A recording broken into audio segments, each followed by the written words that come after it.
আপনি কি ইউটিউবে ভিডিও বানান বা ফেসবুকে কি আপনার ভিডিও বানান বা একজন কন্টেন্ট ক্রিয়েটর আপনি? তো আজকের এই ভিডিওটি আপনার জন্য। তো আজকের ভিডিওতে আমরা আলোচনা করব থাম্বনেইল নিয়ে। তো একটা কন্টেন্ট ক্রিয়েটর যখন একটি ভিডিও বানায়, মানে ভিডিওর কোয়ালিটি এনশিওর করে এবং সব কিছু খুব ভালোভাবে করার পরে, এডিটিং করার পরে তারপরে কিন্তু ভিডিওটি আপলোড করার প্রয়োজন হয় ইউটিউবে বা ফেসবুকে, যেখানেই আপলোড করুক। একটি ভিডিওর আপলোড করার সময় দুইটি জিনিস একদম মানে খুবই গুরুত্বপূর্ণ, সেটা হচ্ছে এক থাম্বনেইল আর একটা হচ্ছে আপনার টাইটেল। তো একটা ভিউয়ার যখন একটি ভিডিও দেখে তখন কিন্তু ইউটিউবে বলেন আর ফেসবুকে বলেন, তখন কিন্তু সে স্ক্রল করতে করতে দেখে যে কোন ভিডিওটা তার ভালো লাগবে, মানে থাম্বনেইলটা যেটা। তো থাম্বনেইল দেখেই কিন্তু সে বুঝতে পারে এই ভিডিওটা এইটার উপর, অথবা থাম্বনেইল দেখার পরে তার চোখটা চলে যায় টাইটেল পড়ে সে বুঝে যে এই ভিডিওটা এই বিষয়ের উপর আসলে বানানো। তো একটা ভিডিওর সব কিছু কোয়ালিটি মেনটেন করার পরে তার হচ্ছে মেন যে দুইটা অপশন আছে, সেটা হচ্ছে এক থাম্বনেইল, 2 নাম্বার হচ্ছে আপনার টাইটেল। তো আজকের ভিডিওতে আমি দেখাবো যে কিভাবে আমি আমার ভিডিওতে থাম্বনেইলটা বানাই বা থাম্বনেইলটা কিভাবে এডিট করি, বা আমার থাম্বনেইলে কি মানে অ্যাড করি, কি টুলস অ্যাড করি, কি ফন্ট অ্যাড করি। তো এগুলা কিন্তু সব কিছু আলোচনা করব। তো আপনারা আজকের ভিডিওটি সম্পূর্ণ দেখতে পারেন, কারণ আজকের ভিডিওতে যারা নতুন ইউটিউবার বা নতুন কন্টেন্ট ক্রিয়েটর আছে তাদের জন্য খুবই হেল্পফুল। কারণ আজকের ভিডিওতে আমি থাম্বনেইল দেখাবো, কারণ একটি ভিডিও যখন আপলোড করতে যাই আমরা থাম্বনেইল ছাড়া এটা কল্পনাই করতে পারি না, কারণ থাম্বনেইলই একটা ভিডিওর কিন্তু আপনার ভিউ বাড়ানোর জন্য খুব সহায়ক হিসাবে কাজ করে। তো আর বেশি কথা না বলে ভিডিওটি শুরু করার আগে বলে নিতে চাই বন্ধুরা, আপনারা যারা আমার ইউটিউব চ্যানেল এবং ফেসবুক পেজে আছেন এবং ভিডিওটি দেখতেছেন তারা অবশ্যই আমার ইউটিউব চ্যানেলটি সাবস্ক্রাইব করে রাখবেন এবং আমার ফেসবুক পেজটি লাইক দিয়ে ফলো করে রাখবেন, যাতে করে এরকম ইনফরমেটিভ ভিডিও আবার আপনারা পেয়ে যান। তো চলুন শুরু করা যাক।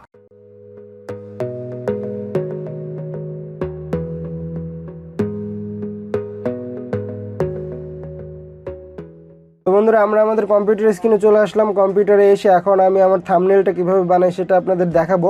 তার আগে ফটোশপে যেতে হবে, আর ফটোশপটি কীভাবে আপনারা ডাউনলোড করবেন সেটা আপনারা ইউটিউবে অনেক টিউটোরিয়াল পেয়ে যাবেন, কোথায় থেকে কালেক্ট করতে হবে সেটা দেখে নিন।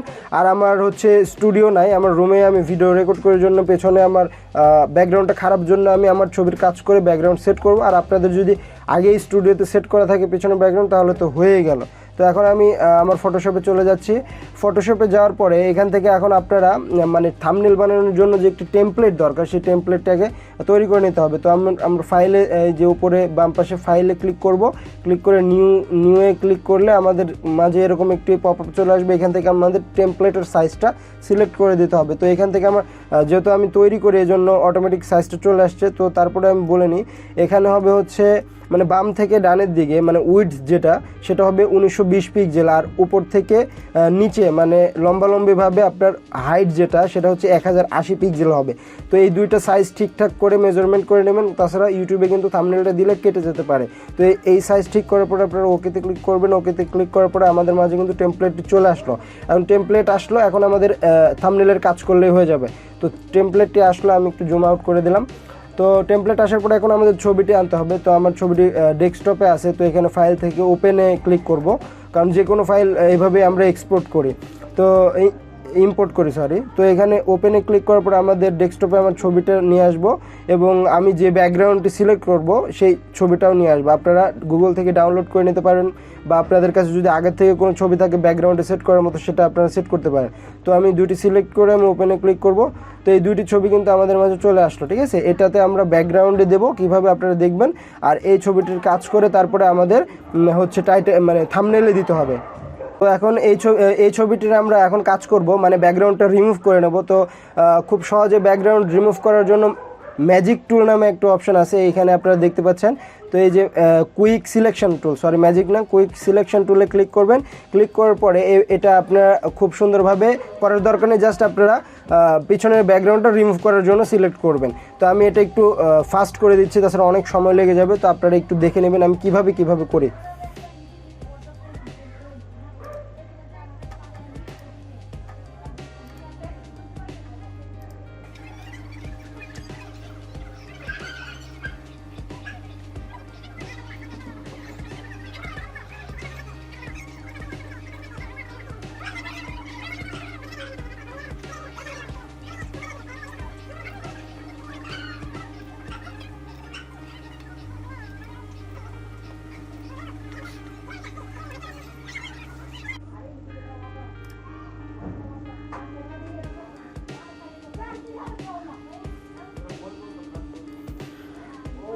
তো আমাদের সিলেকশন করা হয়ে গেছে, কারণ আমরা নিচের দিকে নেব না, আমরা জাস্ট এই যে হাফ পর্যন্ত নিব।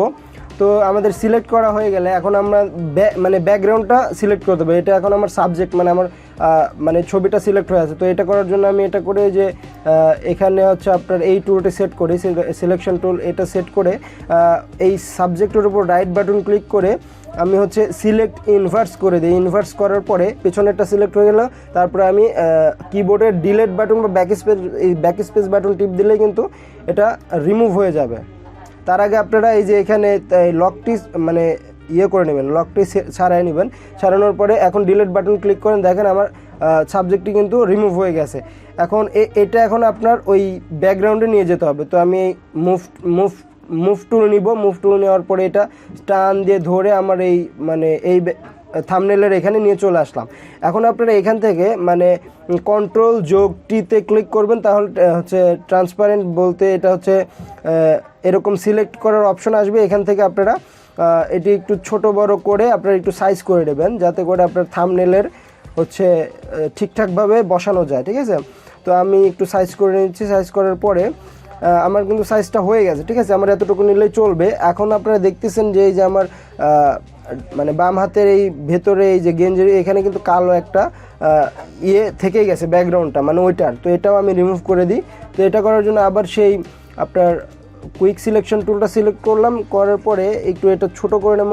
এটা ছোট আর বড় করবেন কি দিয়ে, এটা হচ্ছে আপনারা দেখবেন যে থার্ড ব্র্যাকেট, কিবোর্ডে থার্ড ব্র্যাকেট আর হচ্ছে মানে থার্ড ব্র্যাকেটের ডান পাশেটা আর থার্ড ব্র্যাকেটের বাম পাশেটা বা সেকেন্ড ব্র্যাকেট যেটাই বলেন, তো এই দুইটা দিয়ে কিন্তু এটা ছোট বড় করতে হয়। এটা অনেকেই জানেন, তো আমি বলে দিলাম তারপরে। তো এটা ঠিকঠাক মতো করার পরে আমি মাউস দিয়ে আমি সিলেক্ট করলাম। আর এটা মাইনাস সিলেক্ট করার জন্য অল্টার, মানে একটু এর বেশি অবজেক্টটা ধরে ফেলছে, ঠিক আছে। ধরেন আমি একটু জুম করে দেখাই। আর জুম করতে হয় আপনাদের হচ্ছে কন্ট্রোল প্লাস এবং কন্ট্রোল মাইনাস করলে জুম আউট হয়ে যায়, কন্ট্রোল প্লাস দিলে জুম ইন হয়ে যায়। তো এখানে আপনারা দেখতেছেন একটু বেশি অবজেক্টটা ধরে ফেলছে বা সাবজেক্টটা ধরে ফেলছে। এক্ষেত্রে মাইনাস করার জন্য আপনারা অল্টার ক্লিক করবেন, কিবোর্ডের অল্টার ক্লিক করে এখানে যতটুকু ধরছে এটা ক্লিক করবেন, তাহলে কিন্তু হয়ে যাবে। এই যে মাইনাস চিহ্ন কিন্তু উঠে, আপনারা কিন্তু এটা কার্সরের উপর দেখতে পাচ্ছেন। অল্টার ছেড়ে দিলাম অ্যান্ড প্লাস চিহ্ন, অল্টার ধরে রাখলাম মাইনাস চিহ্ন, ঠিক আছে। তো এইভাবে আপনারা দেখবেন ক্লিক করে করে, তাহলে কিন্তু আপনারা বুঝতে পারবেন। তো সিলেক্ট হয়ে গেছে। এখন আমি ডিলিট বাটন বা ব্যাক স্পেস বাটন টিপ দিলে কিন্তু এটা রিমুভ হয়ে গেল। তো আমি আবার কন্ট্রোল প্লাস হচ্ছে মাইনাস ক্লিক করলে তাহলে আবার এটা জুম আউট হয়ে গেল। তো এখন এটা কিন্তু সিলেক্ট অবস্থায় দেখাচ্ছে। তো এটা আপনারা এই যে এই মুভ টুল অথবা এইটাতে আপনারা ক্লিক করে এখানে জাস্ট একটা ক্লিক করবেন, তাহলে এটা চলে গেল। তো এখন আমাদের ছবির কাজটি হয়ে গেছে। এখন আমাদের ব্যাকগ্রাউন্ড নিতে হবে, যেহেতু আমার ব্যাকগ্রাউন্ডে কোনো সেট আপ করা নেই। তো ব্যাকগ্রাউন্ড নেওয়ার জন্য কিন্তু আমি এই যে এই ফটোটা নিয়েছিলাম, তো এই ফটোটা আপনারা মুভ টুল সিলেক্ট করে টান দিয়ে নিয়ে এখানে নিয়ে চলে যাবেন, মানে প্রথমটাতে নিয়ে চলে যাবেন। এখানে আসার পরে আপনারা এই যে লেয়ারগুলো দেখতে পাচ্ছেন, এই লেয়ারগুলোর এই মানে যে এই পিকটার ব্যাকগ্রাউন্ডের পিকটার লেয়ারটা আপনারা এই টান দিয়ে মানে আপনার ছবির নিচে নিয়ে যাবেন। তারপরে নেওয়ার পরে আপনারা এটা পজিশনিং করবেন, কোন পজিশনে এই ব্যাকগ্রাউন্ডটা ভালো দেখা যায়, ঠিক আছে। তো আমারটা মনে হয় এইভাবে ভালো দেখা যায়। এটা করার পরে ঠিকঠাক মতো সিলেক্ট করার পরে আপনারা কি করবেন, আপনার ছবির আরেকটু কাজ করবেন। সেটা করার জন্য আপনার ছবির লেয়ারে ক্লিক করবেন। আবার করার পরে আপনারা এই যে হচ্ছে ইমেজ থেকে আপনার অ্যাডজাস্টমেন্টে গিয়ে একটু আপনার কার্ভসটা বাড়াই দিতে পারেন, কার্ভস অথবা ব্রাইটনেস যেটাই খুশি আপনারা বাড়াই দিতে পারেন। দেওয়ার পরে ওকেতে ক্লিক করে দিলেন। দেওয়ার পরে এখন স্ট্রোকস দিবেন, কারণ এই যে আমার ছবিতে কিন্তু দেখা যাচ্ছে এই যে এখানে এই দিক দিয়ে সাদা, তারপরে এই যে হাতের এই দিক দিয়ে কিন্তু ভালোভাবে আমি সিলেক্ট করে নাই, মানে আমি স্ট্রোক দেওয়ার জন্য আমি ভালোভাবে কিন্তু রিমুভগুলো করি নাই। তো স্ট্রোক দেওয়ার জন্য এই ছবির লেয়ারে সিলেক্ট থাকতে হবে। তারপরে এই যে উপরের দিকে দেখতে পাচ্ছেন এডিট নামে একটা অপশন আছে, এডিটে ক্লিক করবেন। তারপরে নিচে দেখতেছেন স্ট্রোক নামে একটা অপশন আছে, স্ট্রোকে ক্লিক করবেন। আর এখানে আসার পরে আপনার 10px অথবা 5px যেটাই দেন, দেওয়ার পরে এই যে কালারটা আছে সাদা দিবেন, স্ট্রোক সাদা দিবেন না কালো দিবেন সেটা আপনাদের ব্যাপার। তো আমি সাদাটাই থাক, আমি সাদা সিলেক্ট করে আমি ওকে করলাম। ওকে করার পরে দেখেন আমার স্ট্রোকটা কিন্তু হয়ে গেল। এতে করে কিন্তু আমার যে চারপাশে যে ছবির চারপাশে যে খারাপ দেখা যাচ্ছে মানে উঁচু নিচু এই জিনিসটা কিন্তু চলে গেল। তো এখন আমাদের কিন্তু ছবির কাজ শেষ, স্ট্রোক দিয়েছি, ব্যাকগ্রাউন্ড দিয়েছি। এখন জাস্ট আমি লেখা দেবো, ঠিক আছে। লেখাটা এখানে সেট করতে, লেখা সেট করার জন্য আপনাদের এই টুলগুলোর মধ্যে টি টুলটাতে ক্লিক করতে হবে, মানে টেক্সটে ক্লিক করে আপনারা হচ্ছে এখানে ইংরেজিতেও লিখতে পারেন, বাংলাতেও লিখতে পারেন, সমস্যা নেই। বাংলাতে লিখতে হলে আপনারা অভ্র অভ্রতে যদি ক্লিক করেন তাহলে আনসি ইউজ করবেন, ঠিক আছে, আনছি। এই যে অভ্র আমার ইনস্টল করা আছে কিবোর্ড, এখানে যদি আপনি হচ্ছে শিফট প্লাস কিবোর্ডের 12 ফাংশন 12 নামে একটা বাটন আছে উপরের দিকে, তো শিফট প্লাস 12 ক্লিক করলে কিন্তু আপনাদের এই দুটো অপশন আছে, এখান থেকে আপনারা ইউজ আনসি সিলেক্ট করে দেবেন। ঠিক আছে, ইউজ আনসি, তাহলে কিন্তু আপনারা বাংলাতে লিখতে পারবেন। তারপরে আবার যদি বাংলাতে লিখতে চান তাহলে আবার এটা সিলেক্ট করার পর আনসি সিলেক্ট করার পর 12 বাটনে মানে ফাংশন 12 বাটনে আরেকটা বার ক্লিক করতে হবে। তো এখান থেকে কিন্তু বাংলা ফন্ট আপনারা কোথায় পাবেন, এটাও কিন্তু একটা ঝামেলার বিষয়। তো এই যে আমার অনেকগুলো বাংলা ফন্ট সিলেক্ট করা আছে, তো আপনারা ইউটিউবে সার্চ দিবেন যে কিভাবে ফটোশপে বাংলা ফন্ট ইনস্টল করতে হবে বা কোথা থেকে ডাউনলোড করতে হয়, এটা কিন্তু আপনারা পেয়ে যাবেন। যখন অব্রো ইনস্টল করা থাকবে এবং আপনার বাংলা ফন্টও ইনস্টল করা থাকবে ফটোশপে, তারপরে কিন্তু আপনারা এটি খুব সহজেই লিখতে পারেন। লেখার জন্য আনসি ইউজ করবেন। তো শিফট প্লাস হচ্ছে আপনার ফাংশন 12 নামে একটা বাটন আছে, এটা ক্লিক করবেন। ক্লিক করার পর এরকম পপআপ আসবে, অব্রো ইনস্টল করা থাকলে তারপর নিচে ইউজ আনসি অ্যানিওয়ে এটা ক্লিক করে দেবেন। এটা ক্লিক করে দিলে কিন্তু এখন আপনার লেখার জন্য প্রিপেয়ার্ড। ঠিক আছে, তো এখন আমি এখানে ক্লিক করলাম, মানে টেক্সট টুলে থাকা অবস্থায় আমি আমার হচ্ছে থাম্বনেলের উপর ক্লিক করলাম, তাহলে কার্সরটা কিন্তু চলে আসলো। এখন আমি আবার একটা 12 বাটন মানে ফাংশন 12-এ ক্লিক করলে কার্সর লাফানোর পরে 12 বাটনে ক্লিক করবেন, তাহলে কিন্তু অব্রোটা হচ্ছে চালু হয়ে যাবে। তো এখান থেকে আমি লিখে দিই যে আমি কিভাবে, অথবা আমি থাম্বনেল বানাই যেভাবে, আমি থাম্বনেল বানাই। তো এই ফন্টটি কিন্তু বড় হয়ে গেছে, আমি হচ্ছে ফন্টের সাইজ কমিয়ে দেবো একটু পরে। তো এখন আমি আমি আগে লিখে নিচ্ছি, আমি থাম্বনেল বানাই যেভাবে। ঠিক আছে, এটা লেখার পরে আমি আরেকটা নেব, মানে এক লেয়ারে বা এক লাইনে আমি থাম্বনেল বানাই এইটুকু রাখলাম, আরেকটা আপনি লেয়ার নেব, এখানে অন্য জায়গায় একটা ক্লিক করবেন, মানে এতটুকু লেখার পরে অন্য জায়গায় একটা ক্লিক করবেন, করার পর আবার টেক্সট টুলে সিলেক্ট করে থাকা অবস্থায় আবার এখানে সিলেক্ট করবেন। সিলেক্ট করার পরে লিখে দিবেন যে আমি থাম্বনেল বানাই এখন আবার 12-এ ক্লিক করতে হবে, ফাংশন 12-এ ক্লিক করে এভাবে লিখবেন। ঠিক আছে, যেভাবে তো আমি থাম্বনেল বানাই যেভাবে, তো এতটুকু লিখলাম। লেখার পরে আমি আবার ফাংশন 12 ক্লিক করলাম যাতে করে অভ্রটা চলে গেল। তো এবার আবার ফাঁকে আমি ক্লিক করলাম। তো আমি আমার থাম্বনেলে সর্বদাই আমি জাস্ট লেখা খুব কম রাখতে ভালোবাসি এবং যতটুকু লেখার আগে একটু বড় রাখতে মানে ভালোবাসি, কারণ ইউটিউবের যে আপনি হোম পেজে যখন ইউটিউবের ভিডিওগুলো দেখবেন তখন কিন্তু খুব ছোট ছোট থাম্বনেল হয়ে থাকে। তো এই জন্য আমি লেখাটা খুব বড় করে দিই যাতে করে মানুষ সবাই বুঝতে পারে। ঠিক আছে, তো এখন আমি থাম্বনেলের হচ্ছে যে লেখাটা এটা বড় হয়ে গেছে, এটা একটু ছোট করব। ছোট করার জন্য প্রথম লেয়ারটা মানে উপরের লাইনটা এটাতে আমি সিলেক্ট করলাম। সিলেক্ট করার পরে টেক্সটে তো সিলেক্ট আছে, এই যে উপরে ফন্ট সাইজ আছে, আপনারা যে এখানে ডবল ক্লিক করলেও কিন্তু সবগুলো সিলেক্ট হয়ে গেল। সিলেক্ট হওয়ার পরে এখানে আপনারা ফন্ট সাইজটা একটু কমাই দিবেন। ঠিক আছে, আমি দেখি তো আমি 30-এ রাখি। তো ঠিক আছে, 130 পিটি রাখলাম, এটা হচ্ছে ফন্টের সাইজ। তো এটা আমি এখন সাইজ মানে একটু বাম পাশে সরানোর জন্য মুভ টুলে ক্লিক করব। ক্লিক করার পরে এই যে এটা ধরে এখন আমি যেখানে সেখানে আমি রাখতে পারবো।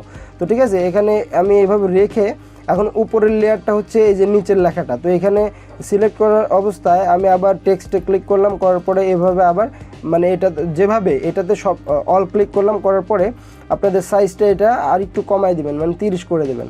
তো 30 করলাম, 30 করার পর মুভ টুলে ক্লিক করলাম, করার পরে এটা আমি এই মানে মাঝখানে রাখলাম যাতে দুইটা সুন্দর দেখা যায়।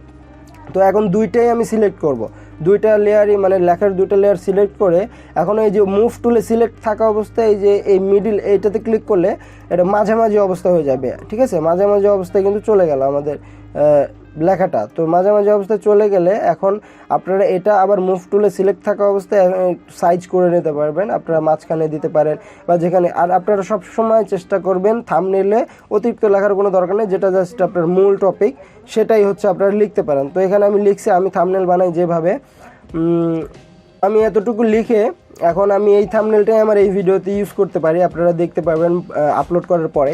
তো থাম্বনেলটা রেডি হওয়ার পর আপনারা উপরে ফাইলে ক্লিক করবেন। ক্লিক করার পরে এই যে সেভ অ্যাজ নামে একটা অপশন আছে, সেভ অ্যাজে ক্লিক করে দেবেন। সেভ অ্যাজে ক্লিক করার পরে এখান থেকে আপনার মানে থাম্বনেলের ফাইলটা জেপিজি সিলেক্ট করবেন, ফাইলের ফরম্যাটটা জেপিজি সিলেক্ট করবেন, তাছাড়া কিন্তু নিবে না আপনার ইউটিউবে বলেন ফেসবুকে বলেন। তো এখান থেকে আমি ফরম্যাটটা জেপ্যাগ বা জেপিজি নামে যেটা আছে এটা সিলেক্ট করলাম। সিলেক্ট করার পরে এখানে আমি এখন লিখে দিলাম এটা একটু থাম্বনেল। ঠিক আছে, থাম্বনেল লিখে এখন আপনি কোথায় সেভ করবেন, ঠিক আছে, সেভ করার জায়গাতে আপনারা এটা সেভ করবেন। আমি ডেস্কটপে সেভ করব। তো সে লেখার পরে ফরম্যাট সেট করার পরে সেভে ক্লিক করে দিলাম, তাহলে কিন্তু আমার এই যে পপ আপটা আসলো ওকেতে ক্লিক করলে কিন্তু আমার থাম্বনেলটা কিন্তু সেভ হয়ে গেল। এখন আমি মাইনাস করে আমি আপনাদের দেখাই এই যে আমার থাম্বনেলটা এখানে।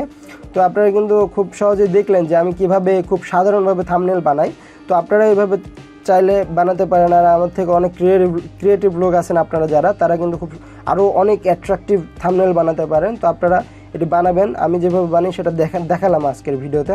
তো আজকের ভিডিওতে জাস্ট এটাই দেখানোর ছিল যে কীভাবে আমি থাম্বনেল বানাই। তো ভিডিওটি যদি ভালো লেগে থাকে অবশ্যই লাইক দিবেন আর বন্ধুদের কাছে শেয়ার করে দিবেন, এবং আমাদের চ্যানেল নতুন হয়ে থাকলে সাবস্ক্রাইব করে পাশে থাকবেন। তো দেখা হবে নতুন কোনো ভিডিওতে। সে পর্যন্ত ভালো থাকুন, সুস্থ থাকুন, আল্লাহ হাফেজ।